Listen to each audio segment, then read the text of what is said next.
या पंडित जब कहीं से वापस आए तो पंडितानी सोचते फल लाए होंगे, आटा चून चावल लाए होंगे और क्या लाएंगे। ऐसे इसने कहा कि फल क्या करूं मैं? बोले अरे बावरी ऐसा वैसा फल नहीं है। फिर कैसा फल है? बोले एक सिद्ध महात्मा ने फल दिया है और इस फल को तू खावेगी तो तेरे बेटा हो जाएगा, महाराज ने आशीर्वाद दे रखो है। अब धुंधली सोचने लगी फल लेकर के, हे भगवान ये कहीं इस फल पे नजर जादू टोना तो नहीं करवा के लाए मुझे अपने बस में करने के लिए। तो मैं रोज रोज अपने मायके जाऊं, इनका कहना नहीं मानती, कहीं जरूर झाड़ा लगवा के लाएंगे इसमें। बोलो राधे राधे। जैसे आप यहाँ लोग चीनी पढ़वाते हैं ना, कहते हैं हमने चीनी पढ़वा रखी है, फिर फल पढ़वा लाए। बोलो राधे राधे। एक बार हुआ कि मैं शुरू में आया गांव में, तो एक व्यक्ति है बोले महाराज जरा चीनी पढ़ दो। तो मैंने कहा भाई साहब चीनी भाषा मुझे नहीं आती है, मैं तो हिंदी संस्कृत जानता हूँ, चीनी भाषा मुझे नहीं। बोले नहीं नहीं चीनी पढ़ने मतलब वो नहीं है, चीनी दिए बोले इसमें मंत्र मार दो। मैं कहा चीनी से चाय बनाओ, इसमें मंत्र क्या मरवाओगे, जाओ चाय बना के लाओ। बोलो राधे राधे। तो ऐसी जो धुंधली है उसने सोचा कि मुझे बस में करने के लिए जरूर जादू टोना करवा के लाओ। सो बोली महाराज ऐसा है अगर अच्छा फल है तो मैं नहा धो के बढ़िया पूजा करके जब फल खाऊंगी, जब इतना अच्छा फल है।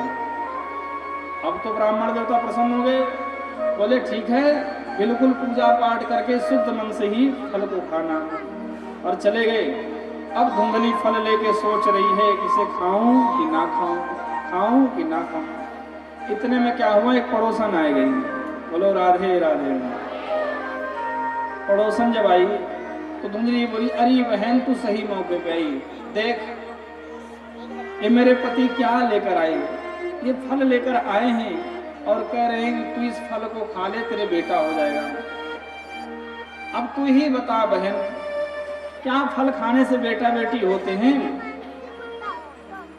पड़ोसन बोली ये फल कैसा? बोले कि महात्मा ने आशीर्वाद में दिया है। बोली बावरी है क्या? जब महात्मा ने आशीर्वाद के रूप में दिया है और तेरे पति को इतना भरोसा है तो खा ले फल, फल ही तो है। बोली तू नहीं जानती, अगर मैंने फल खा लिया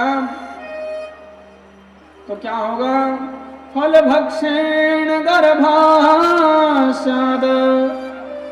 गर्भेणोदर वृद्धितः स्वल्प भक्षम ततोल्प शक्तिं गृह कार्यं कथं भवेत्। अरे बहन अगर मैंने फल खा लिया तो मेरा पेट बढ़ जाएगा, और जब पेट बढ़ जाएगा तो मेरा खाना कम हो जाएगा। बोलो राधे राधे। जब मैं 12-12 रोटी खाऊं मैं तो 2 ही खा पाऊंगी, और जब भोजन कम हो जाएगा तो मैं कमजोर हो जाऊंगी, फिर और जब कमजोर हो जाऊंगी तो मेरे घर का काम कैसे होगा, कौन करेगा? तो पड़ोसन बहुत दिमागदार थी, उसने कहा देख जब बेटा या बेटी होती है तो ननद को बधाई देना पड़ता है, देना पड़ता नहीं देना पड़ता? आप लोगों ने दी? हाँ बोलो राधे राधे। तो ननद को बधाई देना पड़ता है। तो इसने कहा तो बोले एक काम करो, अपनी ननद को बुला और 9 महीने जम के काम करवा, और जब तेरे बालक हो जाएगा तो बधाई के नाम पे कुछ दे करके ननद को विदा कर देना। धुंधली बोली ए बहन ननद का नाम मतलब तो महाचोटी है, 9 महीने मेरा घर खाली कर देगी, मैं सड़क पे चली जाऊंगी, इसलिए ननद का नाम ना ले लिए। अब देखो किसने कहा एक काम कर लो, तू ननद को नहीं रख सकती, ननद को नहीं बुला सकती तो नौकर रख ले, नौकर कोई नौकरानी रख ले जो तेरी सेवा करेगी, तेरा भोजन बनाएगी, बर्तन मांजे, कपड़े करेगी। बोलो राधे राधे। आजकल तो खूब मिल जाते हैं। उसने कहा अरे बहन नौकर तो रख लूंगी, पर नौकरों का कोई भरोसा नहीं, रात को सोते सोते गला काट के ले गए सारा धन। अब पड़ोसन सिर पे माथा कुछ, अरे तू खाती क्यों नहीं फल? नहीं रखना तो ना तू फल खा ले। बोली एक बात और बता, अगर मैंने फल खा लिया तो सब भाग जाएंगे, मैं नहीं भाग पाऊंगी। इसने कहा तुझे कौन सा आर्मी की भर्ती देखने जाना, कि सारी भाग जाएंगी तू नहीं जा पाएगी। ये बोली सुन बहन, गांव में अगर आग लग गई तो सारी गांव के सब लोग भाग जाएंगे और मैं नहीं भाग पाऊंगी और मैं जल के मर जाऊंगी। पड़ोसन बोली तू खा और चाहे ना खा, मैं चली अपने घर। एवं कुतर के न फलम नहीं भक्षित, इतना कुछ कुतर करने के बाद भी उसने फल खाया नहीं। बोलो राधे राधे राधे राधे। देखो जब राधे राधे बोलते हैं दोनों हाथ फाड़ते हैं। बोलो राधे राधे। हाँ देखो जो बच्चे स्कूल जाते हैं पता है कि जब मास्टर जी अटेंडेंस लगाते हैं बच्चों का तो बोलते हैं Bunty yes sir, Bablu yes sir. Radhe Radhe. तो हम भगवान के द्वार पर हैं, श्री भागवत भगवान विराजमान हैं, इनके संग बैठ करके हम सभी को उपस्थिति दर्ज कराने। तो प्रभु हम भी हैं, क्योंकि भगवान से कहते हैं ना, भगवान जो हाथ उठाता है भगवान उसके हाथ पकड़ लेते हैं। तो इतना कुछ उतर करने के बाद भी उसने फल नहीं खाया। फल लिए सोच ही रही थी, इतने में क्या हुआ, इसकी बहन आ गई। किसकी बहन? धुंधली की। किसकी बहन? आप तुम्हारी नहीं। बोलो राधे राधे। धुंधली की बहन आएगी। जब धुंधली की बहन आई तो इसने कहा अरे बहन तू सही मौके पे आई, देख तेरे जीजा जी क्या लेकर आए हैं, फल लेकर आए हैं और कहते हैं तू इस फल को खा ले तेरे बेटा हो जाएगा। अब तू ही बता बहन, कहीं फल खाने से बेटा बेटी होते हैं? उसने कहा अरे बहन तू क्यों पागल हो रही है, इन बाबाओं के चक्कर में नहीं पड़ना चाहिए, इन बाबाओं ने तो नाश कर दिया हमारा। क्यों? ये तो चाहती थी इसके कोई बालक ना हो, इसका सारा माल मेरा हो जाए। इसने कहा देख बहन, तेरे यहाँ खाने की कमी नहीं है और मेरे यहाँ खाने वालों की कोई कमी नहीं है। देख मेरे 9 बेटे हैं और एक काम कर, मेरे फिर गर्भ है, मैं तुझे चुपके से ला करके, जब मेरे बेटा होगा तो मैं तुझे चुपके से ला करके दे दूंगी और तू सबको दिखा दिए, तुझे कोई पीड़ा भी नहीं होगी, कोई तकलीफ नहीं होगी और तू माँ भी बन जाएगी। किसी ने कहा हाँ बहन, बहन हो तो तेरी जैसी, तूने मेरी सारी समस्या ही हल कर दी। तो बोली हमें एक कोख से जन्म नहीं लिया, कैसी बात करती है? तो धुंधली ने कहा इस फल का क्या करूं? बोली बावरी है क्या? अरे फल एक काम कर, तेरे द्वार पर गैया बंधी है कई वर्षों से, अगर तुझे इस फल की परीक्षा लेना है तो उस गाय को फल खिला दे, अगर महात्मा के आशीर्वाद में शक्ति होगी तो तेरे गाय को भी बछड़ा हो जाएगा और नहीं तो कोई बात नहीं। इसने वही कहा और फल जो था गाय को खिला दिया। अब तो नखरे करती रही और महाराज को बताती रही महाराज मेरे पेट में बालक है। महाराज बड़े खुश भोले भाले पंडित जी कि चलो भगवान की कृपा से मेरे घर में बालक आने वाला है। तो एक दिन क्या हुआ, रात में जब धुंधली की बहन के बालक हुआ तो चोरी से लाई और चोरी से ला करके इसने दे दिया और धुंधली ने शोर मचा दिया कि मेरे बालक हो गया बालक। महाराज बड़े प्रसन्न हुए और ठीक 3 महीने बाद उस गाय के भी बालक हुआ। ठीक 3 महीने बाद उस गाय के भी बालक हुआ और जब बछड़ा हुआ उसका पूरा शरीर मानव का है और उसके कान जो हैं गाय के जैसे हैं। गांव वालों ने कहा वाह भाग्यो धुना जाता आत्मदेवस्य पश्यत धेन्वा बाला प्रसूतस्तु देवरूपेति कौतुकम्। गांव वालों ने बधाई दी, बोले विधाता का कौतुक तो देखो, कहाँ ब्राह्मण कहाँ एक भी बालक नहीं था और कहाँ गाय के भी बछड़ा हो गया, ब्राह्मण का भी बालक हो गया। गांव वाले बधाई लेकर आए और महाराज बड़े प्रसन्न हुए। एक दिन की बात है कि महाराज बैठ करके अपने बच्चे का नामकरण करने चल रहे थे। जिस बालक के शरीर मानव के जैसा है और कान गाय के जैसे हैं उसका नाम रखा गोकर्ण। क्या रखा? बोलो गोकर्ण भगवान की। अपने बालक का सुंदर सा नाम सोच ही रहे थे कि मेरा नाम आत्मदेव, तो मेरे बेटे का नाम ज्ञानदेव होना चाहिए। इतने में अंदर से धुंधली बोली, ए जी सुनो, 9 महीने मैंने कोख में रखा है, पीड़ा मैंने सही है, तो बेटे का नाम मेरे नाम पे होगा। यदि मेरा नाम धुंधली तो मेरे बेटे का नाम धुंधकारी होगा। महाराज ने कहा जैसी आपकी इच्छा, और बेटे का नाम धुंधकारी रख दिया। और महाराज प्रसन्न होकर कीर्तन करने लगे, श्री कृष्ण गोविंद हरे मुरारी, हे नाथ नारायण वासुदेवा, श्री कृष्ण गोविंद हरे मुरारी, हे नाथ नारायण वासुदेवा, कृष्ण गोविंद हरे मुरारी, हे नाथ नारायण वासुदेवा, पितुमात स्वामी सखा हमारे, पितुमात स्वामी सखा हमारे, हे नाथ नारायण वासुदेवा, श्री कृष्ण गोविंद हरे मुरारी, हे नाथ नारायण वासुदेवा।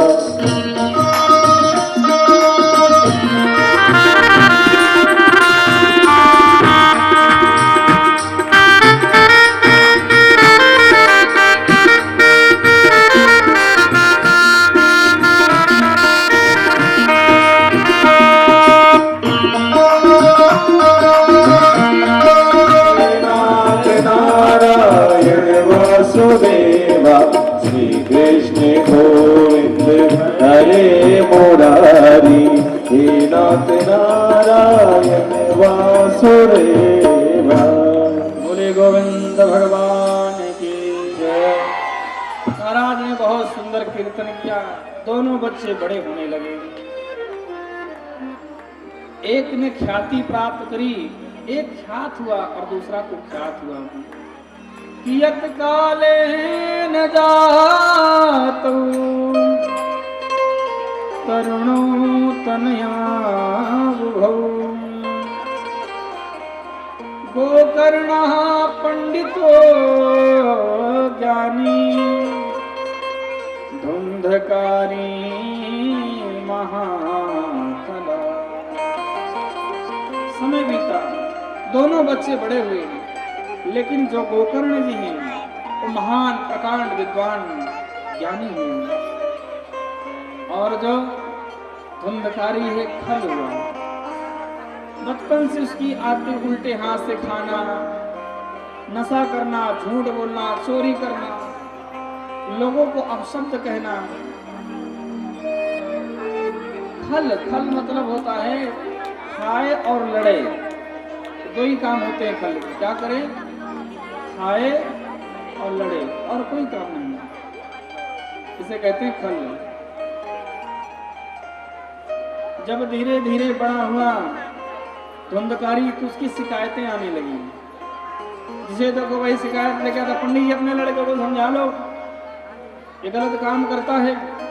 इतनी शिकायतें आई कि एक दिन महाराज तंग हो गए और फिर मन में ठान लिया कि इसकी जब इतनी शिकायतें आ रही हैं तो मैं मर ही जाऊंगा, घर में रहूंगा ही नहीं। फिर महाराज मरने के लिए चल दिए। ये वही ब्राह्मण देवता हैं, पहले भी मरने जा रहे थे। पहले क्यों मरने जा रहे थे? क्यों? कि बेटा नहीं था। अब दोबारा क्यों मर रहे हैं? बेटा है लेकिन नालायक है बड़ी समस्या। देखो, अगर आपकी संतान लायक है, आपका कहना मानती है, समझ लो आपके पुण्य है। इस भरे कलिकाल में यदि आपके बच्चे आपका कहना मान रहे हैं, आदर कर रहे हैं, सम्मान कर रहे हैं, तो आपका पुण्य है।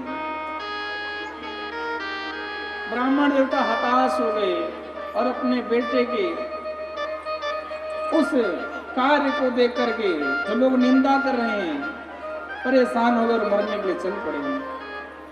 जब मरने के लिए चल पड़े इस बार गोकर्ण जी ने पकड़ा। अरे पिताजी कहाँ जा रहे हो? तो दुखित होकर महाराज ने कहा, प्रतिष्ठामि को गच्छामि को मे दुखम व्यपोहये प्राणस्त्यजाम दुखेन आकष्टम मम संसितम। अरे मैं कहाँ जाऊं, कहाँ उठूं, कहाँ बैठूं? बेटा इससे अच्छा तो मैं मर ही जाऊं। गोकर्ण जी ने कहा, पिताजी बात बात पर मरने की बात करते हो, ये तो कायरों का काम है। बहुत लोग होते ना, जरा सी बात हुई तुरंत सल्फास गोली दिखाएंगे, अगर बोली तो मैं खा लूंगा इसे, मैं कह रहा पंखे में लटक जम्मा। बोलो राधे राधे। बात बात, अरे भाई ये कायर होते हैं। वीर तो वो हुआ करते हैं, पुरुष तो वह होते हैं जो विषम से विषम परिस्थिति में भी अपने आप को संभाल लें। वो पुरुष पुरुष नहीं होता जो बात बात पर आत्महत्या करने के चल पड़े। हे पिताजी, अरे किस लिए मरने जा रहे हो आप? ये आपका बेटा नालायक है। अरे पिताश्री, ये मानव तन यूं ही नहीं मिलता। जन्म जन्मांतर के जब पुण्य एकत्रित होते हैं तब जाकर के मानव जीवन मिलता है। पिताजी, इस मानव तन से ही भगवान की प्राप्ति करी जा सकती है। जरा उन्हें देखो जो आपके द्वार पर जानवर बंधे हैं, बोल नहीं सकते। अपनी मर्जी से आपने अगर दे दिया उन्हें चारा भूसा तो बेचारे पागल नहीं बंधे हैं। उन पशु पक्षी चिड़ियों को देखो जो गगन में विचरण कर रहे हैं। अरे उन पेड़ पौधों को देखो जो एक ही जगह पर खड़े हैं। पिताजी आप धन्य हैं कि आपको यह मानव तन मिला है, और इस मानव तन को यूं ही व्यर्थ करोगे? पिताजी, जब जीव सत्कर्म करता है तो भगवान उसके साथ खड़े होते हैं। हे पिताजी, इस मानव तन से जीव को भजन करना चाहिए। जितना जीव भगवान का भजन करेगा उतना ही उसका उद्धार होगा, क्योंकि भगवान ने इस धरा पर कोई अनमोल चीज रची है तो मानव तन है। एक पुराना भजन है, आप लोगों ने बहुत बार सुना हो और गाना भी साथ है। तूने अजब रचा भगवान खिलौना माटी का।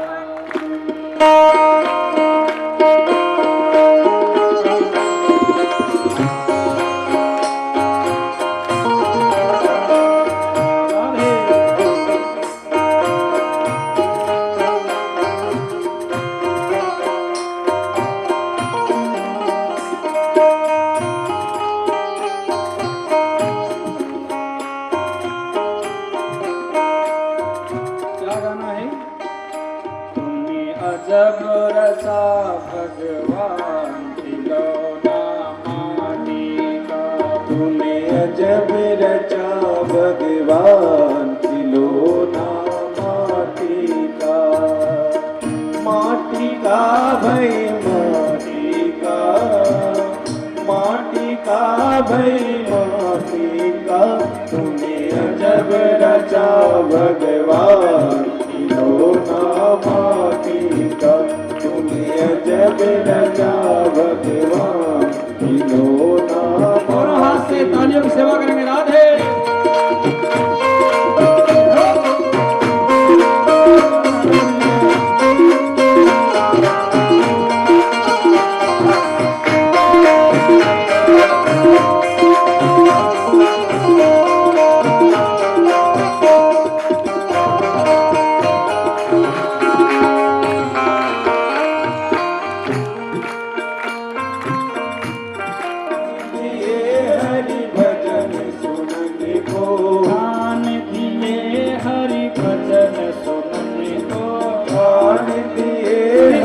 भजन सुनने को।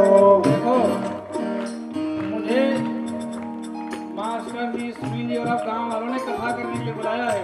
भजन तो मैं आपके लिए गा रहा हूँ, इसलिए साथ गाओ। कान दिए हरि भजन सुनने को, कान दिए हरि भजन सुनने को। भजन सुनने को, भजन सुनने को, भजन सुनने को, भजन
दी हरि भजन करने को।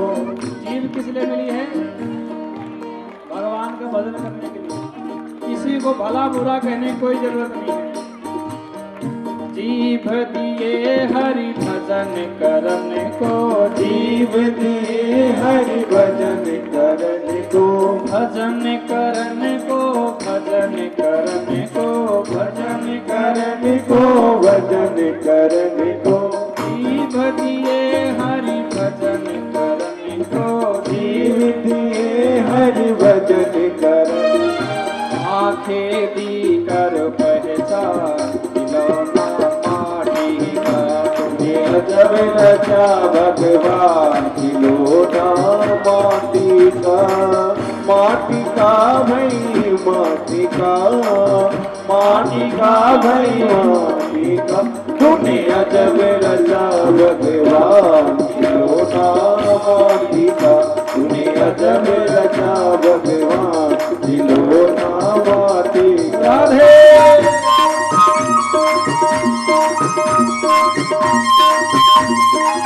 हरि बोल।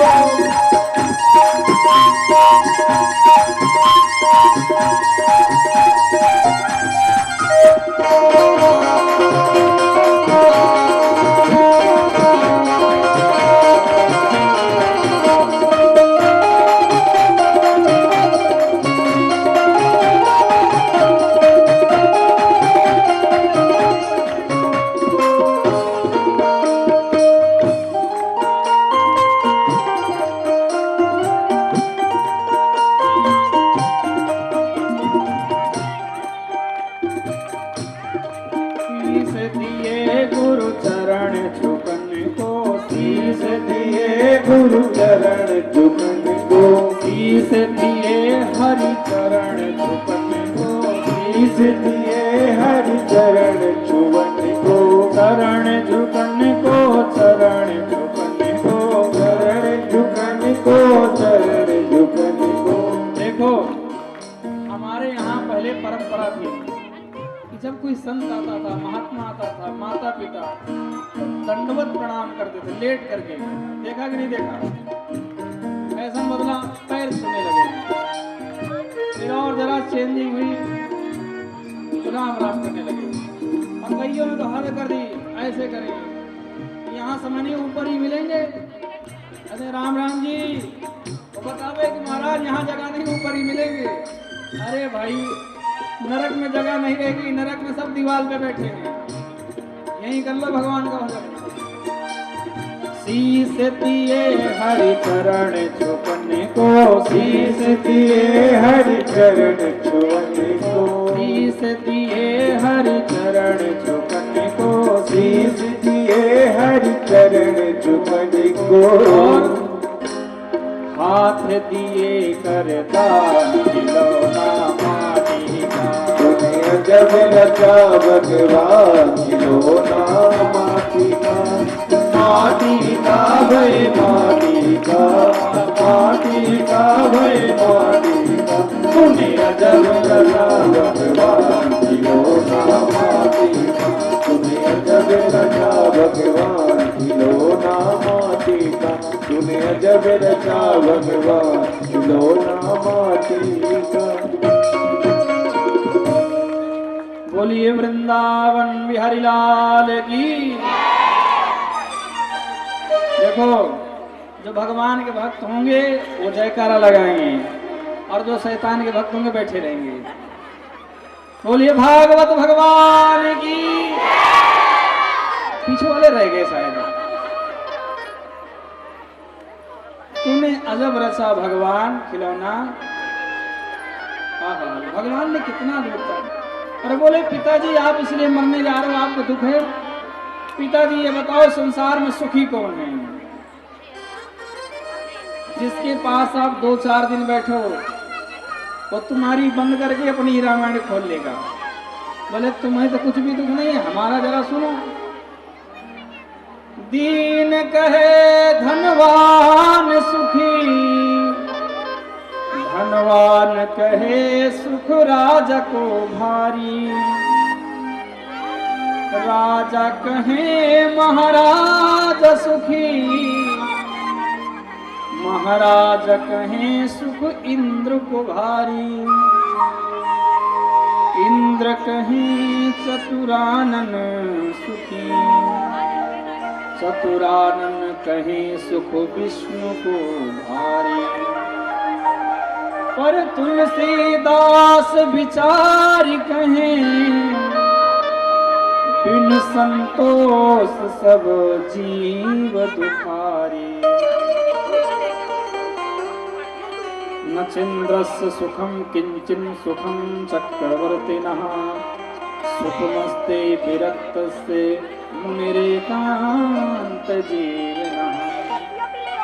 हे पिताजी, जो गरीब आदमी भीख मांगता है वो सोचता है सुखी तो लाला लोग हैं बेचारे, जो गाड़ी में आए रहे, शीशा उतारा और भीख दे के चले गए। साधक गए लाला जी के पास, बोले लाला जी आप क्या सुखी हो? बोले नहीं भाई साहब, मैं दुखी हूँ इसलिए तो दान कर रहा हूँ ताकि मेरा दुख कम हो जाए। देखो जरा उसको ध्यान समझो, बोलो राधे राधे। जिस प्रकार से स्नान करने से तन की शुद्धि होती है, भजन करने से मन की शुद्धि होती है, ऐसे ही दान करने से धन की शुद्धि होती है। इसलिए हमारे यहाँ दान बताया गया है, जीव को दान करना चाहिए। कोई व्यक्ति कई दिन ना नहाए तो शुद्ध नहीं रहता, और ऐसे जो व्यक्ति जगत के प्रपंच में लगा रहता है, भजन नहीं करता, तो उसका मन शुद्ध नहीं रहता, उसके मन में पाप रहता है। जो व्यक्ति भगवान का भजन करता रहता है उसके मन नहीं होता है, निश्चल मन होता है और सब में भगवान को देखता है। जो जीव जीवन भर धन कमाता रहता है और कभी दान पुण्य नहीं करता, तो उसका धन बेकार जाता है। तो क्या होता है, जिसने जीवन भर इकट्ठा करा उसके यहाँ कोई शराबी निकल जाएगा, कोई जुआरी निकल जाएगा, कोई बीमारी आ जाएगी। देखो धन के दो ही रास्ते हैं, या तो खा लो या तो खिला दो, नहीं तीसरा रास्ता है नाश का। धन अपने साथ दोष लेकर आता है, इसलिए जीव को दान भी करना चाहिए। तो क्या कहते हैं, जो गरीब आदमी होता है सोचता है बड़े लोग सुखी हैं। तो साधक पहुंचे, बोले भाई साहब आप तो गाड़ी में घूम रहे हो, फैक्ट्री वगैरह है, आप तो सुखी होंगे। बोले नहीं भाई साहब मैं नहीं सुखी हूँ, इतना दुख है, कोई न कोई दुख सता के रखता है। तो कौन सुखी है? अरे बोले सुखी तो जो सरकार में बैठे मुख्यमंत्री वगैरह ये सब सुखी होते हैं। साधक पूछे, बोले भाई साहब आप तो मुख्यमंत्री हो, आपके अंडर में पूरा प्रदेश है, सुखी हो तो हो गए। बोले नहीं महाराज मुझे तो जरा सा भी सुख नहीं है। तो बोले इतना अपने तो एक प्रदेश के छोटे से प्रदेश के मुख्यमंत्री हैं। साधक पहुंचे और पूछे कि भाई साहब आप तो प्रधानमंत्री हो, आपको तो सुख होगा। बोले महाराज हमें भी सुख नहीं है, अंतरराष्ट्रीय मुद्दे इतने हैं जिससे मैं घबरा जाता हूँ, इतने दुख हैं कि मुझे नींद भी नहीं आती। बोलो राधे राधे। देखो धन से बिस्तर खरीदा जा सकता है, लेकिन नींद नहीं खरीदी जा सकती। धन से आप भोजन खरीद सकते हैं, लेकिन भूख नहीं खरीद सकते। अरे भाई आपके पास धन आ गया, हमने देखा है बड़े बड़े धनवान अरबपति खरबपति हैं, उनके सामने नाना प्रकार के व्यंजन रखा होता है, खा नहीं पाते हैं। हमने कहा भाई साहब खाओ, बोले नहीं जी, डॉक्टर ने कह रखा है कि आप केवल दाल का पानी पियो, भी फूंक फूंक करके नहीं मारे जाओगे। अब बताओ इतना पैसा किस काम का, जब दाल का पानी ही पीना है तो किस काम का पैसा। दीन कहे धनवान सुखी, धनवान कहे सुख राजा को भारी, राजा कहे महाराजा सुखी। महाराजा से पूछा आप सुखी? बोले नहीं, सुखी तो इंद्र हैं जो देवताओं के राजा हैं। साधक पहुंचे इंद्र के पास, बोले महाराज आप सुखी हो क्या? बोले नहीं नहीं, मुझे किस चीज का सुख है, अरे भाई मेरी गद्दी हमेशा खतरे में ही रहे, जब देखो कोई ना कोई आके आक्रमण कर देता है। अरे सुखी तो ब्रह्मा जी हैं जो सृष्टि की रचना करते हैं।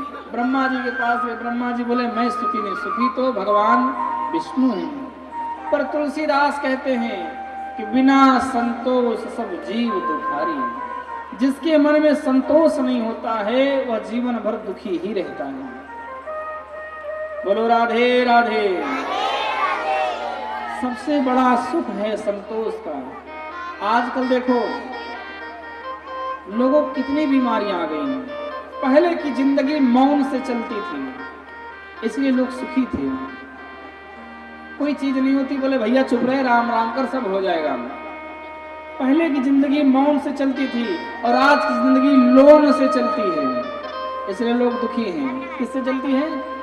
लोन से। लोन ले लिए, किस्त जा रही है, किस्त देते देते उसकी जीवन खत्म हो जाता है, लेकिन किस्त खत्म नहीं होती। जीना था उसे 100 साल, 40 साल में ही इतनी बीमारियां आएगी टेंशन में कि दुनिया छोड़ के चला गया। और उसने लोन किस लिए? बढ़िया घर बन जाएगा, बढ़िया वाहन हो जाएगा, खेत बाड़ी बढ़िया रहेगी, व्यापार बढ़िया रहेगा, जीवन कटेगा। लेकिन उसका जीवन कटता नहीं है। जीवन जीने की भी कला होती है। जिसे जीवन जीने की कला नहीं होती वो जीवन जीता नहीं, अपितु ढोता है। क्या करता है? ढोता। किसी से आप पूछो भाई साहब क्या हाल है, बोले बस कट रही है ऐसे ही। ये भी कोई बात है? अरे भगवान ने इतना तुम्हें सुंदर तन दिया है, भगवान का भजन करो, जो होना है वो तो होकर ही रहेगा। बोलो राधे राधे। पिताजी से कहा, हे पिताजी इस संसार में कोई सुखी नहीं है। सुख मस्ति विरक्तस्ते, जो विरक्त है, जो घर में रह करके भी भगवान से प्रेम करता है वही सुखी है। पिता जी ने जब पुत्र के यहाँ प्रवचन सुने तो मन गदगद हो गया और उन्होंने कहा, बेटा अब मैं आत्महत्या करने नहीं, अब तू वन में जाता हूँ तपस्या करने। तपस्या करने चले गए। अब घर में मिली अकेली माता जी, धुंधली देवी। धुंधकारी ने कहा कि माता जी, पिताजी जब गए तो सारा धन आपको ही देकर गए हैं, लाओ पैसा दो। धुंधली बोली, बेटा तेरी जान कसम, तेरे सिर की कसम, तेरे पिताजी ने कुछ नहीं दिया, तूने पहले सब बर्तन बड़वे सब बेच दिए, क्या रहेगा घर में?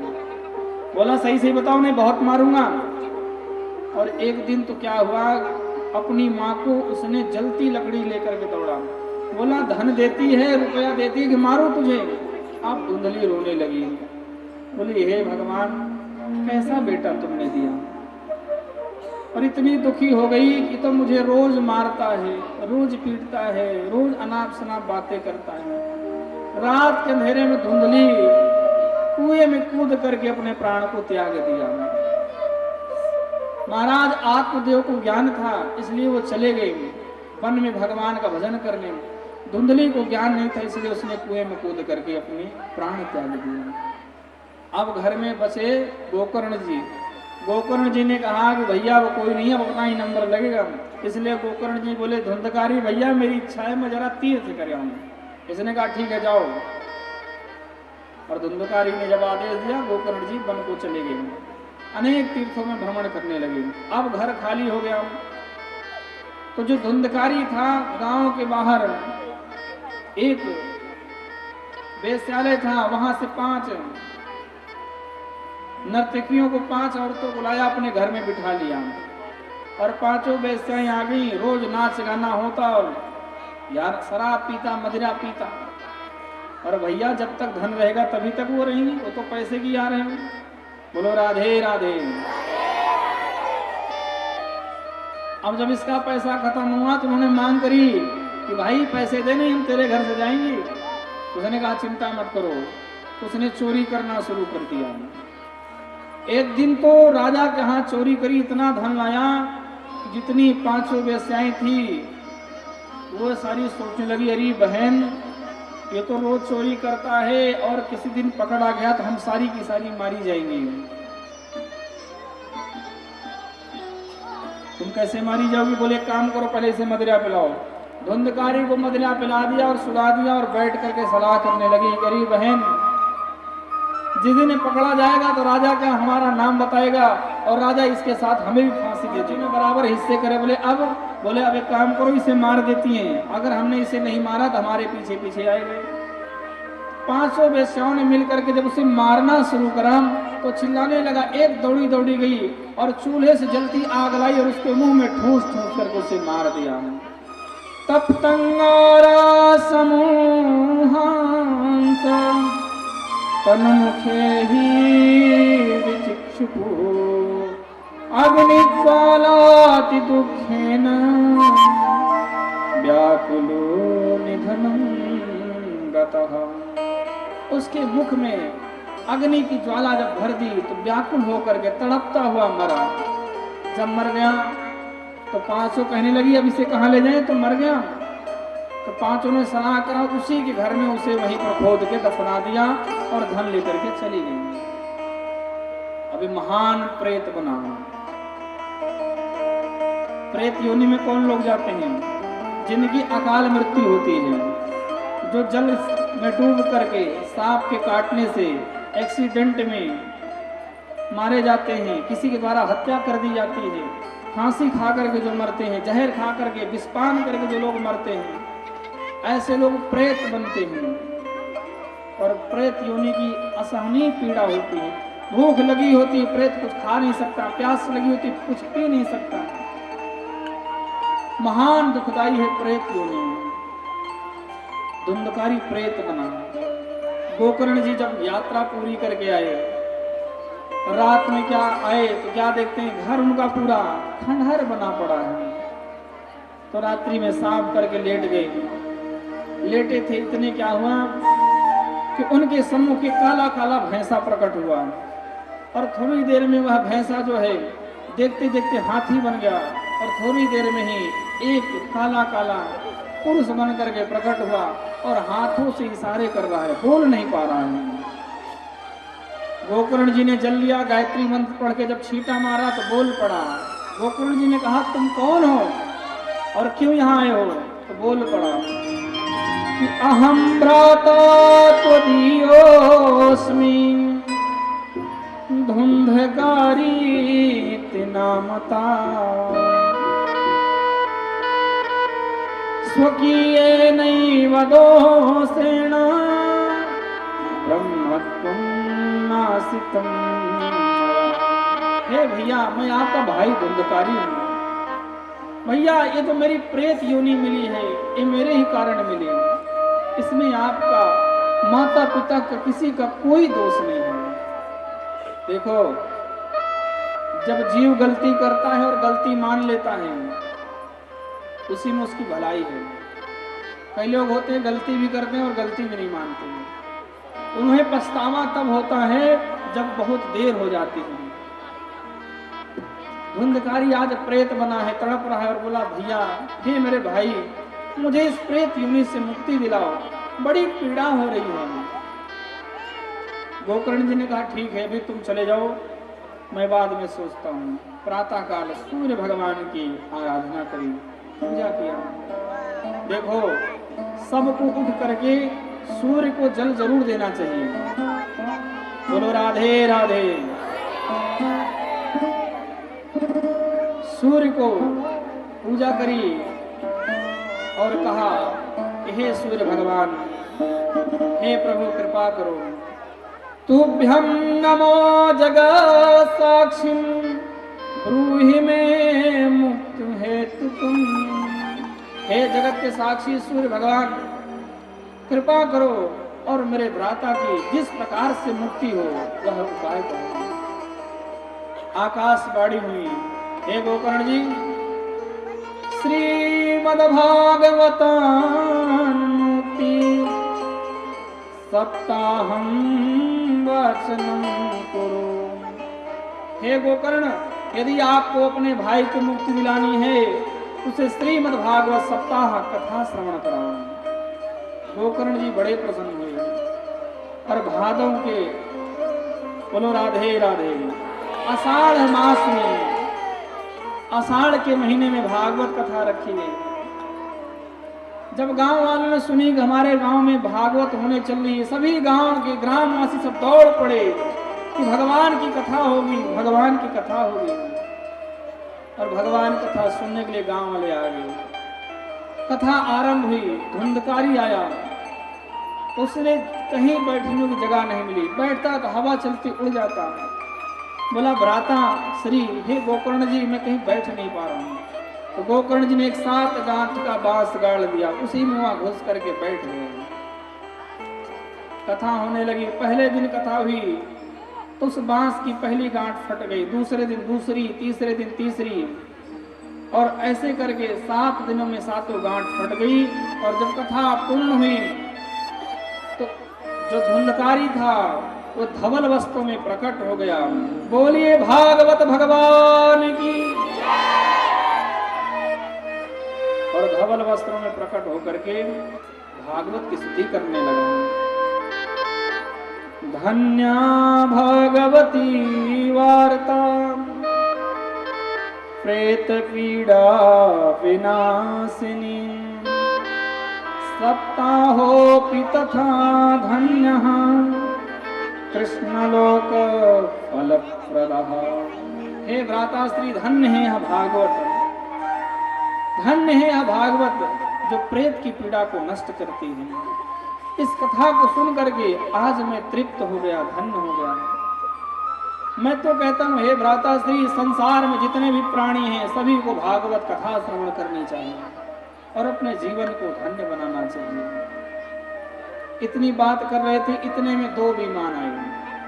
भगवान के पार्षद आए और धुंधकारी ने प्रणाम किया और प्रणाम करके विमान बैठा और भगवान के धाम को चला गया। पार्षदों ने गोकर्ण जी को कहा कि महाराज आओ, आप भी बैठे। तो गोकर्ण जी ने कहा कि एक बात बताइए, हमने कथा कही और सबने कथा सुनी। तो विमान 2 कह गए। बोले महाराज, भाव से आपने कथा करी और केवल भाव से जो कथा सुनी है केवल धुंधकारी ने सुनी, बाकी सारे तो टाइम पास कर रहे थे। बोलो राधे राधे। बाकी जितने थे कह रहे थे कक्का मास्टर जी के यहाँ कथा हो रही, चलो सुन के आते हैं। और यहाँ आए भी तो ढूंढ रहे हैं कि वहाँ तो नहीं आई, वहाँ आ गए वो नहीं आए, अपने साथी को ढूंढ रहे हैं। अरे नहीं नहीं प्यारे, आप आ गए और जो आएंगे वो आते रहेंगे।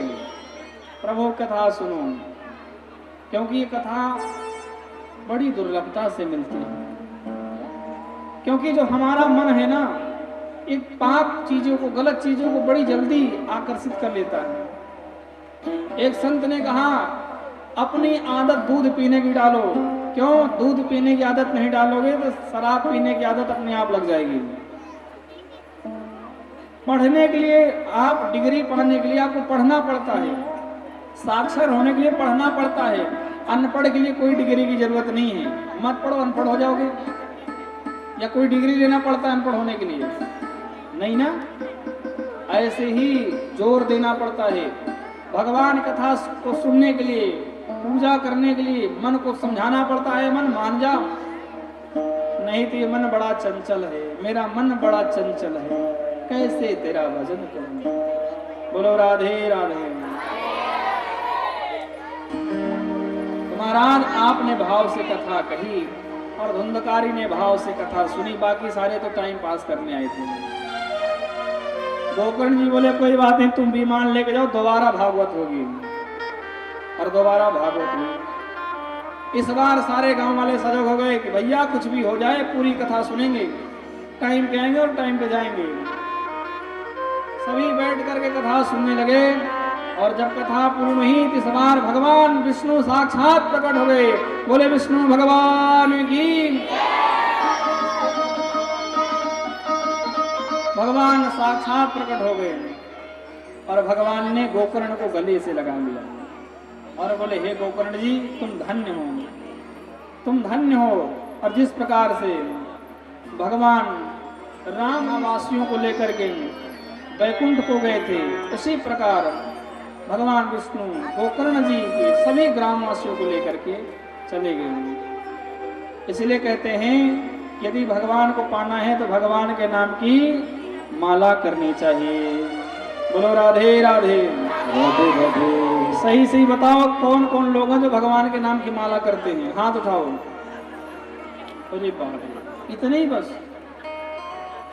मैं कह रहा हूं कि नरक में जगह नहीं है, लोग दीवार पे बैठे हैं, कई घंटों बाहर खड़ा रहना पड़ेगा, कम से कम भगवान के नाम की माला करनी शुरू कर दो। आओ मेरे साथ गाओ। मुझे दे दो भजन वाली वो माला, वो माला भाई, वो माला, वो माला भाई वो माला,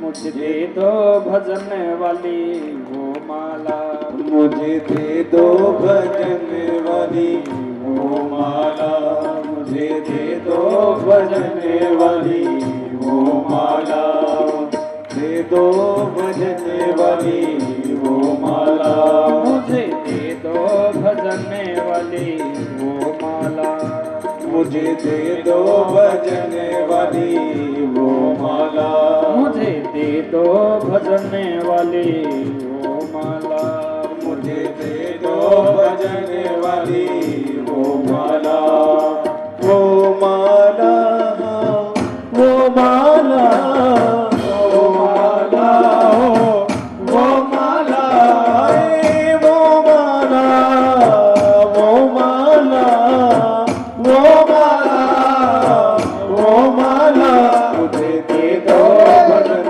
वाली वो माला, मुझे दे दो भजन वाली वो माला।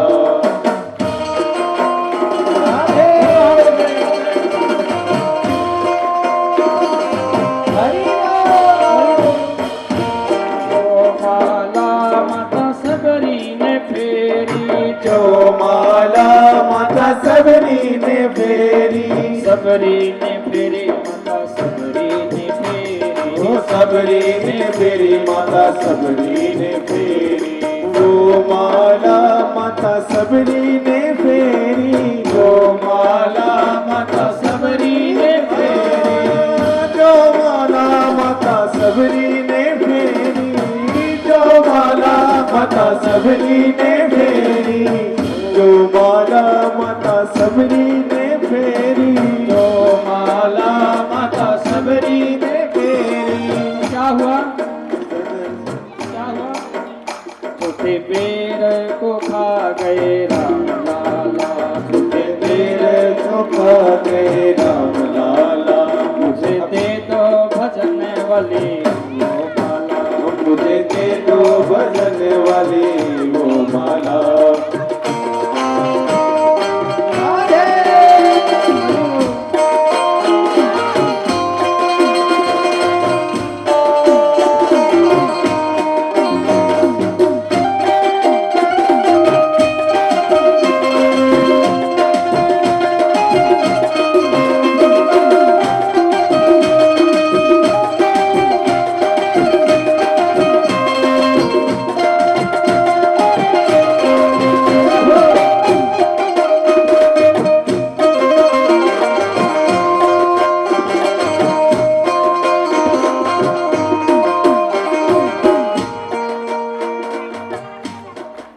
और कौन सी माला?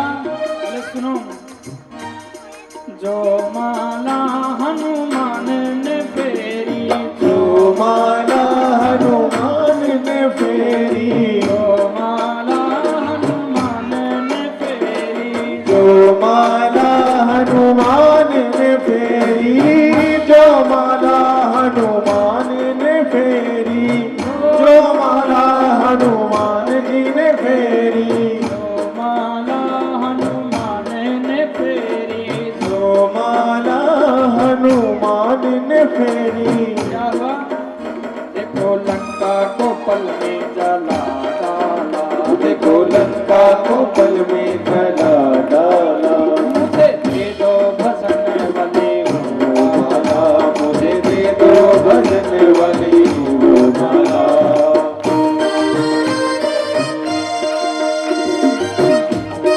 हरि बोल।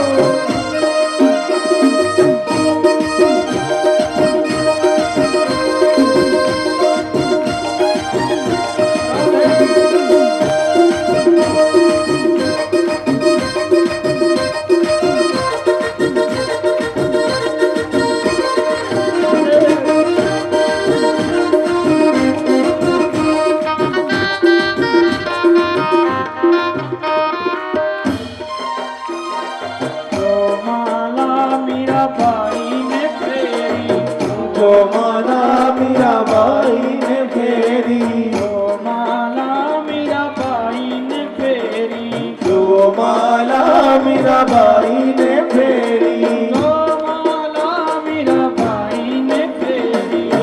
जो माला मीरा बाई ने फेरी। सभी गाइए, क्योंकि भजन गाने का ही आनंद है। जो माला मीरा बाई ने फेरी, जो माला मीरा बाई ने फेरी, जो माला मीरा बाई ने फेरी। जो माला मीरा बाई ने फेरी। क्या हुआ? देखो हृदय में बस गए गोपाला, देखो हृदय में बस गए गोपाला, मुझे दे दो भजन भजन वाली वो माला, मुझे दे दो भजन वाली वो माला। आप खाएंगे। श्याम नाम की माला जपते हैं। श्याम लाला बोलो श्याम लाला, श्याम लाला बोलो श्याम लाला, गोपाल लाला बोलो श्याम लाला, लाला बोलो श्याम लाला, गोपाल लाला बोलो श्याम लाला, श्याम लाला बोलो श्याम लाला, बोलो श्याम लाला। मुझे दे दो भजन वाली वो माला, वो माला, वो माला, वो माला, वो माला, मुझे दे दो भजन वाली।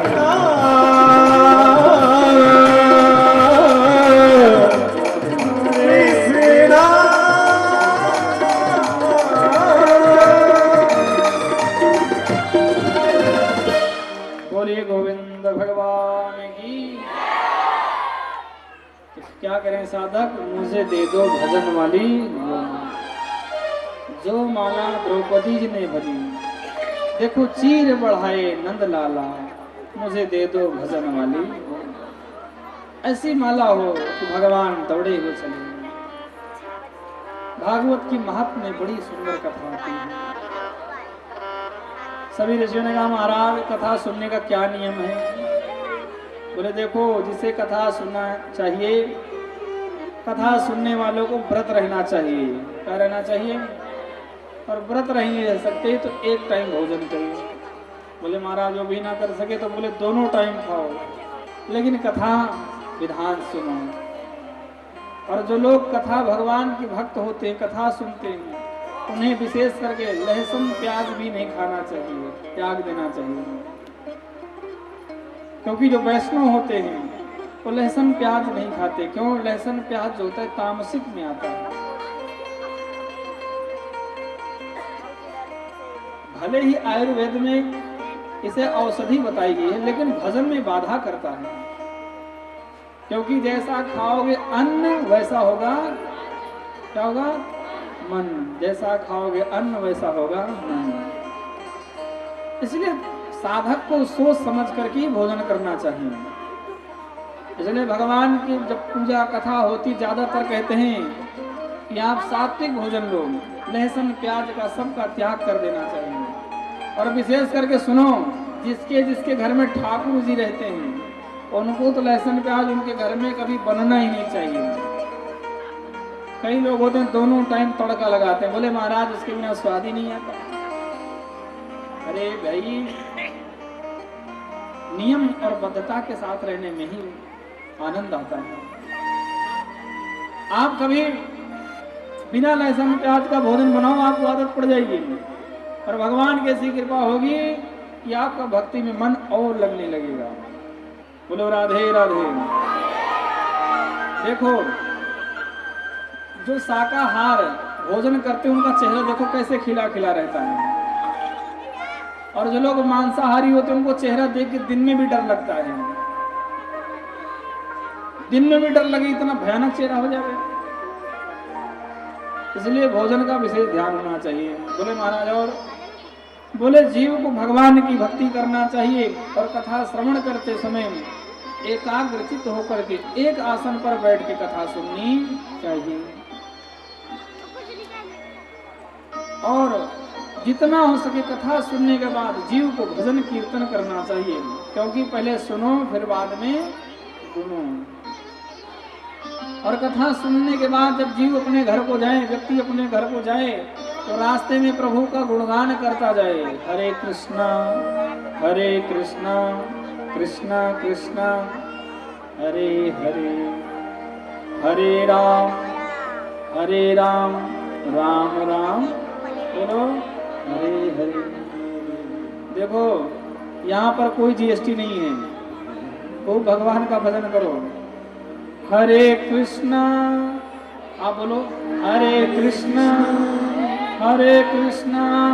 कृष्णा कृष्णा हरे हरे, हरे राम राम राम हरे हरे। तू प्रभु का कीर्तन करते हुए घर को जाना चाहिए और जीव एकाग्रचित्त होकर के हरि कथा सुननी चाहिए। और जो यजमान बने उन्हें विशेष सावधानी होनी चाहिए कि अपने पितरों की, अपने पूर्वजों की विशेष पूजा करनी चाहिए और भगवान की पूजा करनी चाहिए। आप लोग भी जो भी यजमान बनना चाहो, यहाँ कथा में यजमान आप बन सकते हैं, क्योंकि भले ही मास्टर जी के घर पे या उनके स्थान पर कथा हो रही है, तो आप सब की कथा है। आप सभी जो बनना चाहिए यजमान बने, जिन्हें जो सहयोग करना वो सहयोग करें, पूरी छूट है। बोलो राधे राधे।